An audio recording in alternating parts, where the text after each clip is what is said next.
আসসালামু আলাইকুম ওয়া রাহমাতুল্লাহি ওয়া বারাকাতুহু। ইন্নাল হামদালিল্লাহ আউযু বিল্লাহি মিনাশ শাইতানির রাজিম।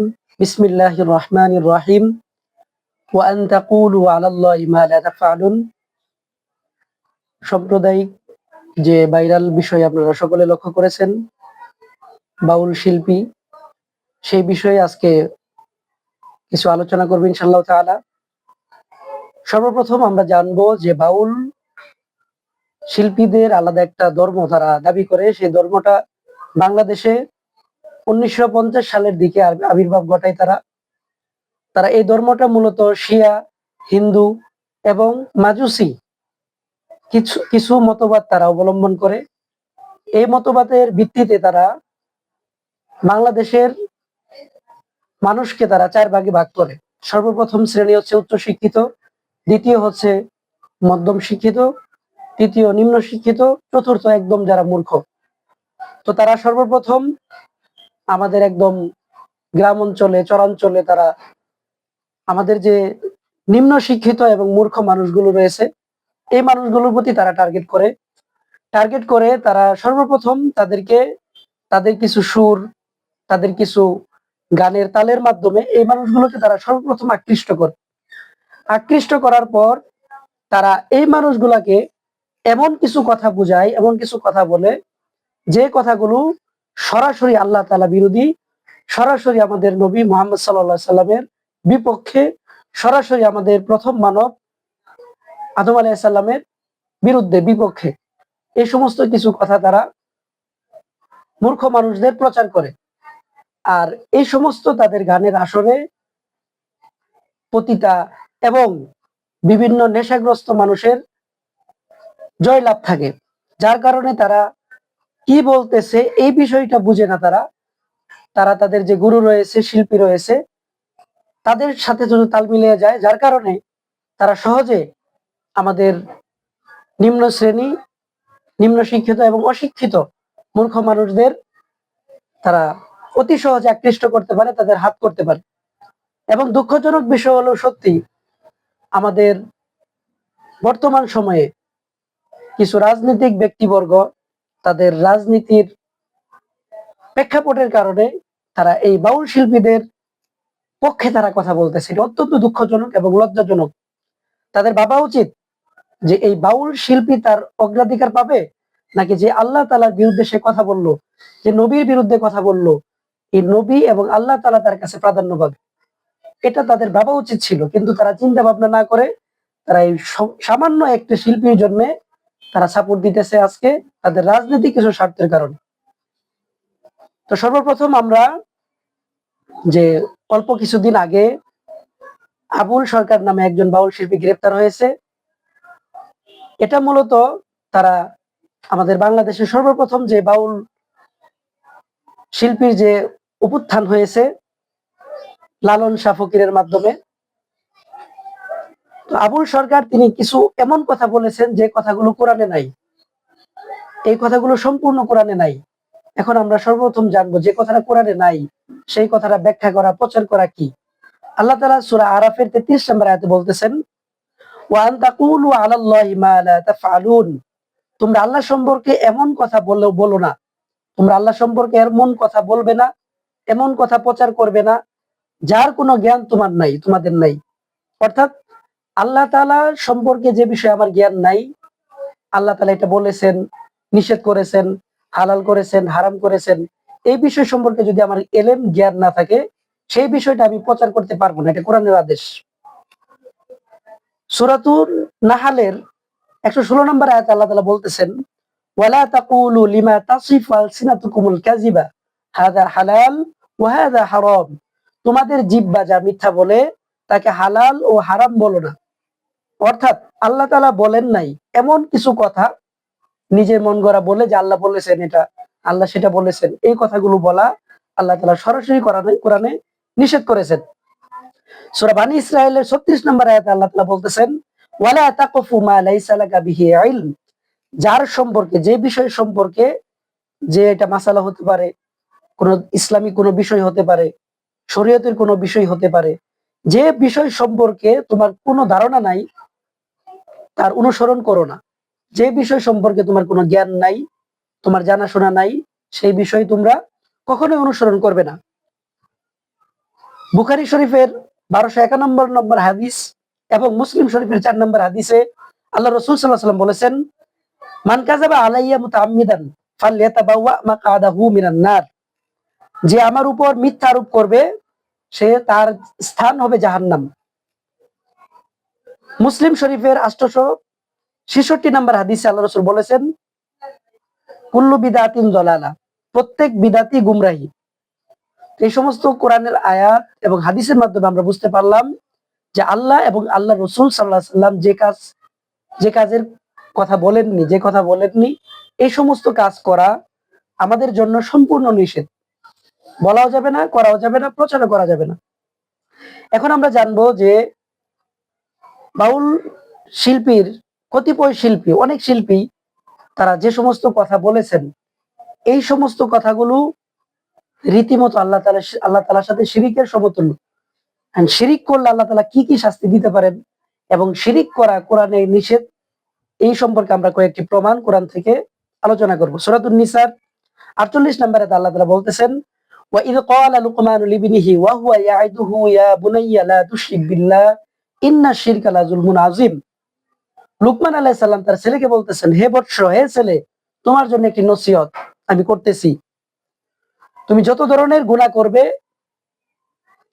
একটা কথা মনে রাখবে, লা তুশরিক বিল্লাহ, আল্লাহ তাআলার সাথে কখনোই সমকক্ষ দাঁড় করাবে না, শিরিক করবে না।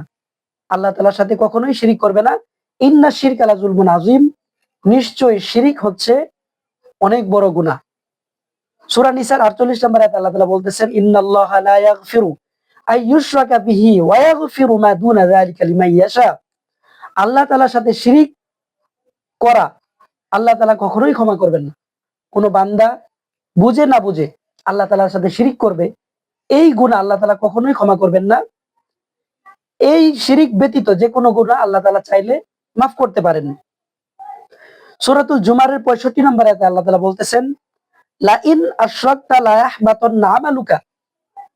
তুমি যদি শিরিক করো, কথার মাধ্যমে, কাজের মাধ্যমে যদি তুমি শিরিক করো, তাহলে সকল আমল তোমার নষ্ট হয়ে যাবে।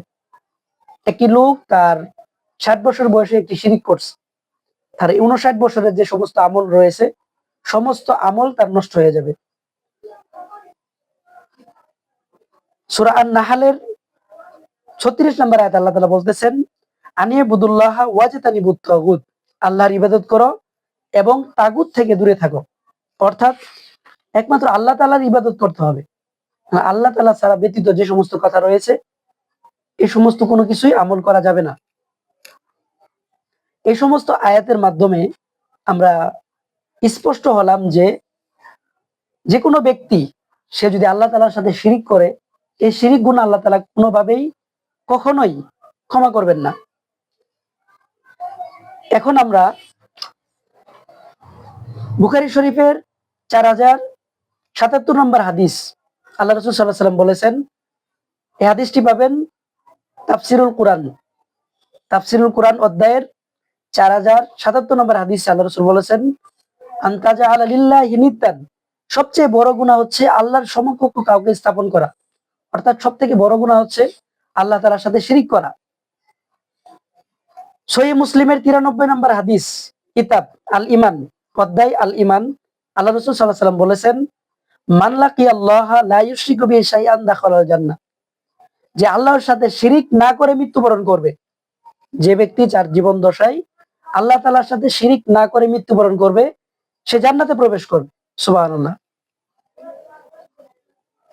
বুখারীর অন্য এক হাদিসে আল্লাহ রাসূল সাল্লাল্লাহু আলাইহি ওয়াসাল্লাম বলেছেন, মান আশরাকা বিল্লাহি শাইআন ফাকাদ হাবিতা আমালু। যে আল্লাহর সাথে শিরিক করলো, তার সমস্ত আমল বিনষ্ট হয়ে গেল। আল্লাহর সাথে শিরিক করা কত প্রকার হতে পারে, কিভাবে কিভাবে হতে পারে, তার অল্প কিছু কথা বলে আজকে সংক্ষিপ্ত আলোচনা ইনশাআল্লাহ শেষ করব। যেমন আমার গুরু, আমার পীর সবকিছু দূর করে দিবে। যারা বিশেষ করে বিভিন্ন পীরের মাঝারে যান, বিভিন্ন ভাবে পীরের সাথে সম্পৃক্ত, যদি আপনার মুখে আপনার বিশ্বাস কখনো এমন হয় যে আমার গুরু অথবা আমার পীর সব দুঃখ দূর করে দিবে, আমার সব অভাব আমার পীর দূর করে দিবে, এই জন্য আমি আমার পীর বাবাকে একটি গরু দিলাম, পীর বাবার কবরে একটি সিজদা দিলাম।